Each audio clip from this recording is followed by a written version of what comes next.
Hello students, स्वागत है आप सभी का आपके अपने यूट्यूब चैनल में। हम पढ़ रहे थे इलेक्ट्रोस्टैटिक्स और इलेक्ट्रोस्टैटिक्स पर हमारा ये लेक्चर नंबर 8। हम गॉस जो थ्योरम थी हमारी या गॉस लाइन इलेक्ट्रोस्टैटिक्स उसकी एप्लीकेशंस पढ़ रहे थे और उसकी एप्लीकेशन में जो हमारी लास्ट एप्लीकेशन है वो है electric field intensity due to a thin infinite plane sheet of charge. यानी thin plane sheet of charge है, उसके लिए आपको क्या निकालनी है? इलेक्ट्रिक फील्ड इंटेंसिटी निकालनी है। तो कैसे निकालोगे? बिल्कुल सिंपल सा है। तो देखिए क्या है, इनफाइनाइट प्लेन शीट। तो पहले हम ले लेते हैं इनफाइनाइट प्लेन शीट। ये हमारे पास क्या कंसीडर कर ली हमने? एक इनफाइनाइट प्लेन शीट। तो ये क्या है? एक इनफाइनाइट प्लेन शीट। तो आपको इसकी वजह से क्या निकालना है? Electric field intensity. अब ये जो शीट है उसके ऊपर क्या है? चार्ज। हमने कंसीडर कर लिया कि इसके ऊपर हमने क्या दे रखा है जी? Positive charge. इस शीट के ऊपर कौन सा चार्ज है? Positive charge. अब आपको पता है कि जो पॉजिटिव चार्ज होता है उसकी वजह से जो इलेक्ट्रिक फील्ड लाइंस होती है उनकी डायरेक्शन क्या होती है? जैसे पॉजिटिव चार्ज है तो आउटवर्ड डायरेक्शन में इलेक्ट्रिक फील्ड होगा, और अगर ये नेगेटिव चार्ज होता तो ये क्या होता? इनवर्ड डायरेक्शन में इलेक्ट्रिक फील्ड होता। तो अब आपको क्या करना है? इस प्लेट के लिए आपको क्या निकालनी है? इस शीट के लिए आपको क्या निकालनी है? इलेक्ट्रिक फील्ड इंटेंसिटी निकालनी। कैसे? हमें पता है कि ये पॉजिटिव प्लेट है यानी पॉजिटिव चार्ज है इस शीट के ऊपर, तो इसके लिए जो इलेक्ट्रिक फील्ड की डायरेक्शन क्या होगी? या तो इस साइड यानी आउटवर्ड में, और ये भी आउटवर्ड में। जैसे ये शीट है तो इसके यहां पे इस डायरेक्शन में इलेक्ट्रिक फील्ड होगा या फिर इस डायरेक्शन में इलेक्ट्रिक फील्ड होगा। कैसे निकालेंगे? मान लीजिए हमारे पास यहां पर एक पॉइंट P है और इसके ऊपर वो बोलता है कि इलेक्ट्रिक फील्ड इंटेंसिटी निकालिए। सिंपल सा आपको पता है कि ये हम जो एप्लीकेशन कर रहे हैं वो किसकी है? गॉस थ्योरम की कर रहे हैं। और गॉस थ्योरम के लिए जब हम इलेक्ट्रिक फील्ड इंटेंसिटी निकालते हैं तो उसके लिए आपको क्या चाहिए होता है? Gaussian surface. तो अब हमें इसके लिए क्या चाहिए? गॉसियन सरफेस चाहिए। तो कैसे कंसीडर किया? हमने कंसीडर किया गॉसियन सरफेस के लिए एक सिलेंडर। हमने क्या कंसीडर कर लिया? गॉसियन सरफेस के लिए एक सिलेंडर कंसीडर कर लिया। ये हमारा एक सिलेंडर हमने कंसीडर कर लिया। वो पॉइंट P है और ये इसका मिड हो गया। ये जो मिड से इसका जो डिस्टेंस है, इस साइड भी R और इस साइड भी R। दैट्स मीन कि ये जो सिलेंडर हमने कंसीडर किया है इसका जो लेंथ होगा वो क्या माना हमने? 2R। और वहां पे P पॉइंट माना हमने, यहां पे क्या मान लिया? Q। इसकी वजह से जो इलेक्ट्रिक फील्ड इंटेंसिटी होगी वो क्या होगी? E outward direction. इसकी वजह से electric field intensity E outward direction में शो करेंगे। अब आपको पता है कि ये जो सरफेस है, इसका जो सरफेस हम स्मॉल एलिमेंट लेते हैं वो तो हम क्या लेते हैं? ds लेते हैं। और ये हमने टोटल इसका जो सरफेस माना वो कितना माना? s कंसीडर कर लिया। आपको पता है कि सरफेस के साथ जो नॉर्मल वेक्टर लगता है वो भी हमेशा आउटवर्ड डायरेक्शन में, तो ये नॉर्मल वेक्टर, और इस कर्व्ड सरफेस के लिए नॉर्मल वेक्टर ये बन गया आपका। कर्व्ड सरफेस के लिए जो नॉर्मल वेक्टर है वो ये आ गया। यानी हमारे पास तीन सरफेसेस बन गए। फर्स्ट सरफेस ये, सेकेंड सरफेस ये, और थर्ड सरफेस आपका कर्व्ड सरफेस है जो। ठीक है, तो अब आपको क्या निकालनी है? इसके लिए इलेक्ट्रिक फील्ड इंटेंसिटी आपको निकालनी। कैसे निकालेंगे? बिल्कुल सिंपल सा है जी, बिल्कुल ही सिंपल। हमारे पास क्या है? एक प्लेन शीट है, इनफाइनाइट प्लेन शीट है जिसके ऊपर हमने कंसीडर किया पॉजिटिव चार्ज, और उसकी वजह से आपको क्या निकालनी है? इलेक्ट्रिक फील्ड इंटेंसिटी निकालनी है। उसके लिए हमने गॉसियन सरफेस कंसीडर कर लिया, एक सिलेंडर जिसकी जो लेंथ है वो क्या हमने कंसीडर कर ली? 2R। Let a Gaussian surface cylinder of length 2R। क्या मान ली हमने? उसकी लेंथ जो है वो 2R। अब ये जो तीन सरफेसेज हैं इसके ऊपर आपको क्या निकालना है? इनकी वजह से इलेक्ट्रिक फील्ड इंटेंसिटी निकालनी है। टोटल क्या आएगी? तो आपको पता है कि गॉसियन सरफेस या गॉस थ्योरम जब हम यूज कर रहे हैं तो उसमें क्या निकालते हो? इलेक्ट्रिक फ्लक्स तो निकालिए। Now electric flux for first surface. First surface के लिए जो इलेक्ट्रिक फ्लक्स आएगा E1 किसके इक्वल होगा? आपको पता है, क्या पढ़ा था गॉस थ्योरम में? Integration E dot ds is equal to, value निकाल लो इसकी। पहले क्या बनेगी? E ds cos, दोनों के बीच में एंगल कितना है? E और n के बीच में 0, तो cos 0 that is equal to E integration of ds। अगर हम इस स्मॉल एलिमेंट का जो एरिया है वो ds कंसीडर करके चल रहे हैं और इस पूरा का जो एरिया है वो s कंसीडर करें तो ये क्या बन गया? ES बन गया। क्या बन गया? E, और पूरे का जो सरफेस एरिया वो क्या है? S है। अब सेकंड सरफेस के लिए, now electric flux for second surface. Second surface के लिए जो इलेक्ट्रिक फ्लक्स है वो क्या होगा, phi E2 is equal to integration E dot ds। इसके लिए भी क्या है, आउटवर्ड डायरेक्शन में है और दोनों के बीच में एंगल क्या है, जीरो, यानी E ds cos 0 that is equal to E integration of ds। और ये भी आपके पास क्या बनेगा, E ds, क्योंकि स्मॉल एलिमेंट के लिए हमने क्या माना है, ds, और टोटल के लिए जो सरफेस एरिया वो हमने क्या कंसिडर कर लिया, s कंसिडर कर लिया। ठीक है। थर्ड सरफेस है आपका कर्व सरफेस, तो निकाल लीजिए। Now electric flux for curved surface of slender is या तो ये लिख दीजिए या फिर ये लिख दीजिए फॉर थर्ड सरफेस। तो क्या बन जाएगा वो, phi E3 that is equal to किसके इक्वल बनेगा, भाई integration E ds is equal to integration E ds cos. अब आप ये देखिए, जो इलेक्ट्रिक फील्ड है उसकी जो डायरेक्शन है वो क्या है, आउटवर्ड डायरेक्शन है, लेकिन जो आप नॉर्मल वेक्टर यूज कर रहे हो, यानी सरफेस एरिया के लिए जो एरिया वेक्टर हम यूज कर रहे हो उसकी डायरेक्शन क्या है, अपवर्ड डायरेक्शन में, यानी एक दूसरे के परपेंडिकुलर है। और तो इनके बीच में जो एंगल बनेगा वो क्या है, 90 डिग्री, और कोस 90 क्या होता है, 0। तो टोटल इलेक्ट्रिक फ्लक्स क्या आ जाएगा, so total electric flux is किसके इक्वल हो जाएगा ji, phi E is equal to phi E1 plus phi E2 plus phi E3, और वैल्यू पुट कर दीजिए, क्या है, ES plus 0 that is equal to 2ES। ये हो गया फाई E, और ये हम मान लेते हैं थर्ड, और ये हमारे पास आ गई फोर्थ। अब हम ये जो कर रहे हैं वो क्या है, एप्लीकेशन कर रहे हैं किसकी, गॉस थ्योरम की। तो गॉस थ्योरम भी यूज करेंगे, तो थोड़ा हम रफ कर लेते हैं यहां से।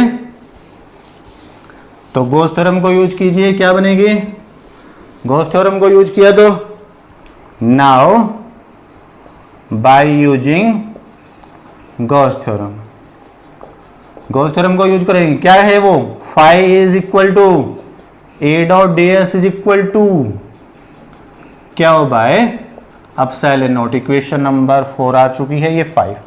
कंपेयर कर दीजिए 4 और 5 को।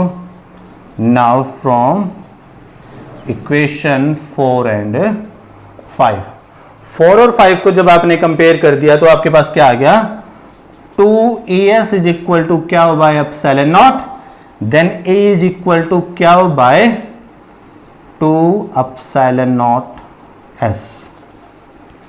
E इज इक्वल टू क्या हो, बाय 2 एप्सिलॉन नॉट S। लेकिन क्या है, ये जो सीट है यहां पर जो चार्ज है वो अलोंग इट सरफेस स्प्रेड है, तो हम यहां पे यूज करेंगे surface charge density. Now surface charge density, अब आपको पता है सरफेस चार्ज डेंसिटी क्या होती थी, सिग्मा इज इक्वल टू क्या हो, बाय सरफेस एरिया, वो हम S मान के चल रहे हैं, तो क्या हो, बाय S, यानी हमारे पास जो क्या की वैल्यू हो क्या होगी, सिग्मा S। यहां पे पुट कर दीजिए, तो E की वैल्यू आपके पास क्या निकल के आती है, sigma S divided by 2 epsilon naught S। S से S कैंसिल आउट, यानी E की वैल्यू आपके पास आ गई सिग्मा बाय 2 एप्सिलॉन नॉट। तो ये है आपका क्या, इलेक्ट्रिक फील्ड इंटेंसिटी, किसके लिए, किसी इनफाइनाइट प्लेन सीट के लिए। ठीक है, तो आप ऐसे सिंपल वे से, यानी सिंपल सा ये है कि हमारे पास क्या होगा, ये जो सरफेसेज है फर्स्ट और सेकंड उसके लिए तो वैल्यू आ जाती है, लेकिन जो कर्व्ड सरफेस है उसके लिए हमारे पास वैल्यू नहीं है। और इलेक्ट्रिक फील्ड इंटेंसिटी की जो डायरेक्शन है वो क्या है, आउटवर्ड डायरेक्शन है, तो इसी वजह से हमारे पास क्या आ गई, E की जो वैल्यू है वो क्या आ गई, सिग्मा बाय 2 एप्सिलॉन नॉट। यहां पे भी एक बात हो सकती है, अगर आपसे कोई डायरेक्शन पूछे तो वो डिपेंड करती है कि अगर मैं सिग्मा को पॉजिटिव आती है, यानी ये जो सिग्मा की वैल्यू पॉजिटिव आती है, तो जो डायरेक्शन होगी इलेक्ट्रिक फील्ड की वो क्या होगी, आउटवर्ड, क्या होगी, आउटवर्ड डायरेक्शन। और अगर ये जो डायरेक्शन सिग्मा की वैल्यू नेगेटिव आती है तो वो क्या होगी, इनवर्ड, क्या आएगी, इनवर्ड। ठीक है जी, आगे समझ में, तो एक बार नोट कर लीजिए, उसके बाद हम करते हैं आगे।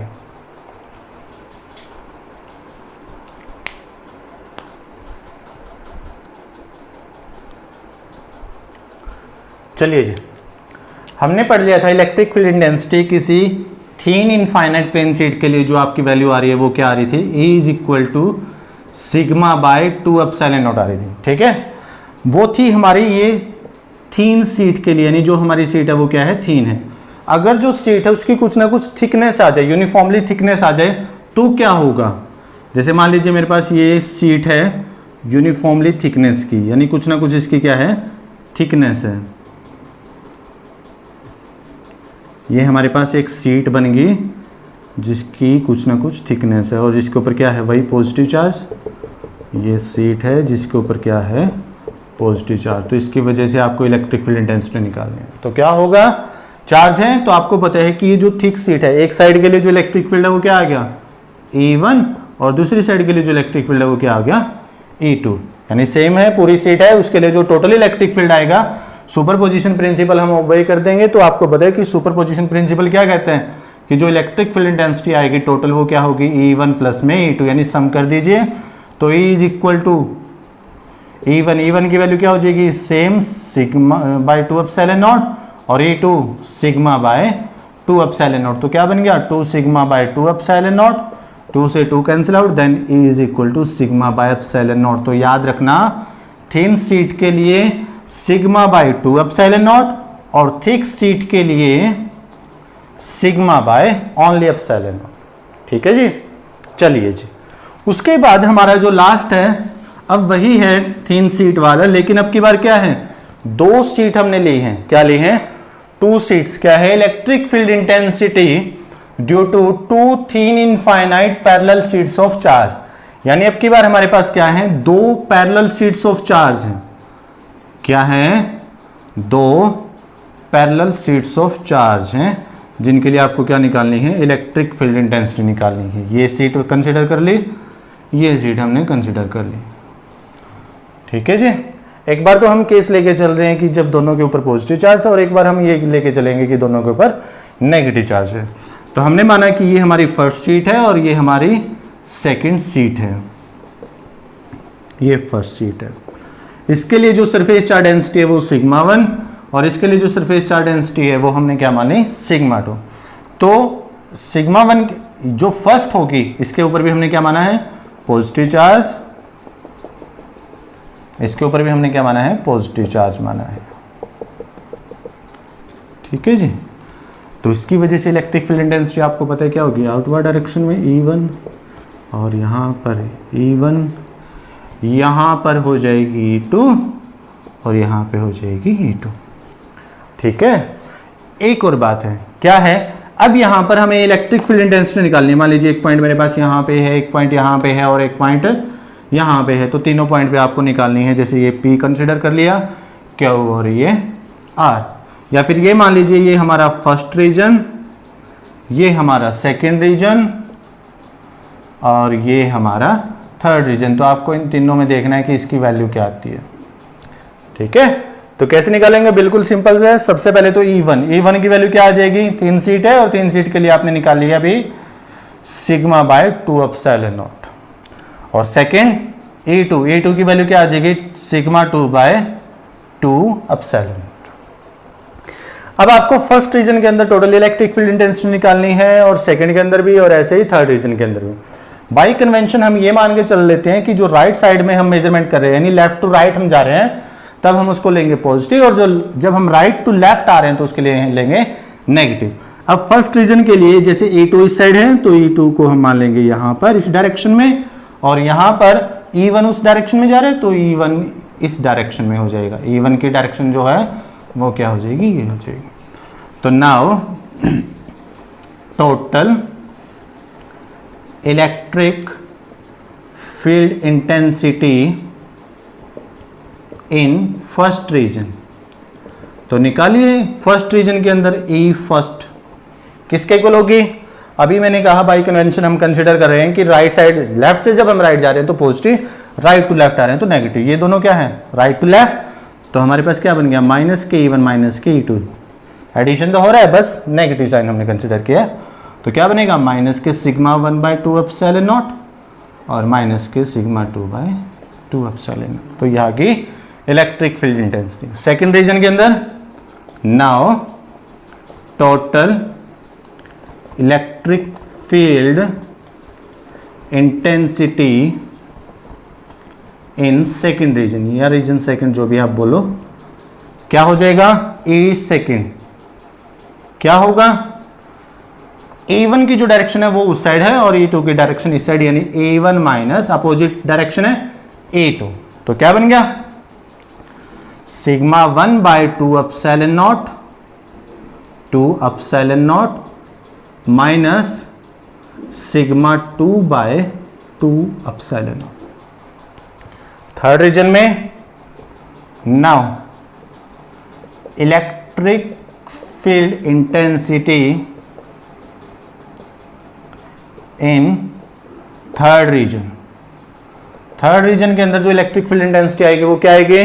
दोनों की डायरेक्शन सेम है तो टोटल इलेक्ट्रिक फील्ड इंटेंसिटी क्या हो जाएगा? दोनों का सम, यानी E is equal to E1 plus में E2, that is equal to sigma 1 by 2 epsilon naught plus sigma 2 by 2 epsilon naught. तो दोनों की आपने क्या कर दी? वैल्यू पुट कर। ये हम केस वो ले रहे थे कि जिसके अंदर जो इलेक्ट्रिक फील्ड इंटेंसिटी है वो क्या है? इलेक्ट्रिक फील्ड इंटेंसिटी नहीं, जो सरफेस चार्ज डेंसिटी है दोनों के लिए क्या है? डिफरेंट है, और दोनों के ऊपर जो चार्ज है वो भी सेम ले रहे थे। अगर बाई चांस ऐसा हो कि हमारे पास जो इलेक्ट्रिक फील्ड इंटेंसिटी हम निकालना चाहते हैं ऐसी सीट्स के लिए, ऐसी दो पैरेलल सीट्स के लिए जिनके लिए जो सरफेस चार्ज डेंसिटी है वो क्या हो? सिग्मा हो, तो क्या होगा? थोड़ा सा साफ कर लेते हैं, यहां पे लिख लेते हैं इस साइड में, यानी जब आपकी ये जो दोनों सीटें हैं वो क्या हैं? ये आपका क्या था? E2 था, ठीक है। यानी जब दोनों के लिए क्या है? सरफेस चार्ज डेंसिटी सेम है। कैसे? When sigma 1 sigma 2 is equal to sigma, जब दोनों ही सेम है। तो क्या होगा? सिंपल सा हम क्या करेंगे? वैल्यू पुट कर देंगे, यहां पे भी वैल्यू पुट कर देंगे, यहां पे वैल्यू पुट कर देंगे और यहां पे वैल्यू पुट कर देंगे। लेकिन अगर मैं इसी कंडीशन को थोड़ा चेंज कर दूं, कैसे चेंज कर दूं? कि ये जो दोनों सीट हैं इनमें से एक के ऊपर क्या है? पॉजिटिव चार्ज है और एक के ऊपर क्या है? नेगेटिव चार्ज है। एक के ऊपर तो क्या है? पॉजिटिव चार्ज, और एक के ऊपर क्या है? नेगेटिव चार्ज है। तो कैसे होगा? जैसे दोनों सीट हैं, एक के ऊपर इसके ऊपर पॉजिटिव चार्ज है और इसके ऊपर मैंने क्या कंसिडर कर लिया? नेगेटिव चार्ज है। यानी इसके लिए सरफेस चार्ज डेंसिटी माइनस के सिग्मा और इसके लिए सरफेस चार्ज डेंसिटी प्लस के सिग्मा। ये फर्स्ट रीजन है, ये सेकेंड रीजन है और ये थर्ड रीजन है। तो बताइए क्या आएगी इलेक्ट्रिक फील्ड इंटेंसिटी? सिंपल सा है। कैसे? फर्स्ट रीजन के अंदर E first is equal to क्या हो जाएगी? वैल्यू पुट करो, माइनस E1 की वैल्यू क्या है? जैसे यहां पे अगर मैं E1 की वैल्यू निकालूंगा तो क्या बनेगी? ये E1 की value minus sigma bye E1 है ना, सिग्मा बाय 2 एप्सिलॉन नॉट, और ये नेगेटिव चार्ज है तो E2 की वैल्यू माइनस के सिग्मा बाय 2 एप्सिलॉन नॉट। तो यहां से हम फर्स्ट रीजन के अंदर इलेक्ट्रिक फील्ड इंटेंसिटी निकालेंगे। E1 किसके बराबर होगी? ठीक है। सेकेंड रीजन के लिए E2, E सेकेंड क्या हो जाएगी? E1 की वैल्यू क्या है? E1 minus E2। E1 की value sigma by 2 epsilon naught और E2 की वैल्यू माइनस के सिग्मा बाय 2 एप्सिलॉन नॉट। तो minus minus plus sigma by 2 epsilon naught. तो क्या बन गया यहाँ पे? सिग्मा बाय एप्सिलॉन नॉट आ गया। थर्ड केस थर्ड क्या है? E1 प्लस में E2 है। E1 की value sigma by 2 epsilon not, E2 की वैल्यू माइनस के सिग्मा बाय 2 एप्सिलॉन नॉट। तो ये क्या आ गया? 0। तो सिंपल सा मीनिंग क्या आ गया कि अगर आपके पास एक प्लेट ऐसी है जिसके ऊपर पॉजिटिव चार्ज है और एक प्लेट ऐसी है जिसके ऊपर नेगेटिव चार्ज है, तो उसके बीच में जो इलेक्ट्रिक फील्ड इंटेंसिटी होगी, बाकी उसके लेफ्ट साइड में जो इलेक्ट्रिक फील्ड इंटेंसिटी है वो क्या होगी? 0। ऐसे ही इसके राइट साइड में इलेक्ट्रिक फील्ड इंटेंसिटी क्या होगी? 0, क्योंकि फर्स्ट और थर्ड रीजन में आपकी क्या आ रही है? इलेक्ट्रिक फील्ड इंटेंसिटी 0 आ रही है, और सिर्फ सेकंड रीजन के अंदर आपकी जो इलेक्ट्रिक फील्ड इंटेंसिटी की वैल्यू है वो क्या आ रही है? Sigma by epsilon not. That's why आप ये कह सकते हैं कि जब दो प्लेट्स जिनकी सरफेस चार्ज डेंसिटी सेम है बट जो चार्ज है वो अपोजिट है, तो उनके बीच में जो टोटल इलेक्ट्रिक फील्ड इंटेंसिटी आएगी वो क्या आएगी? सिग्मा बाय एप्सिलॉन नॉट आएगी। जो फर्स्ट प्लेट है उसके लेफ्ट साइड में भी जीरो होगी और जो सेकंड प्लेट है उसके राइट साइड में भी जीरो होगी। तो ये था आपकी electric field intensity due to thin infinite parallel sheet of charge. उम्मीद है आपको ये वीडियो पसंद आएगा। अगर वीडियो अच्छा लगे तो वीडियो को कीजिए लाइक, अपने दोस्तों के साथ कीजिए शेयर और चैनल को कीजिए सब्सक्राइब और हमारे साथ बने रहिए। धन्यवाद। जय हिंद।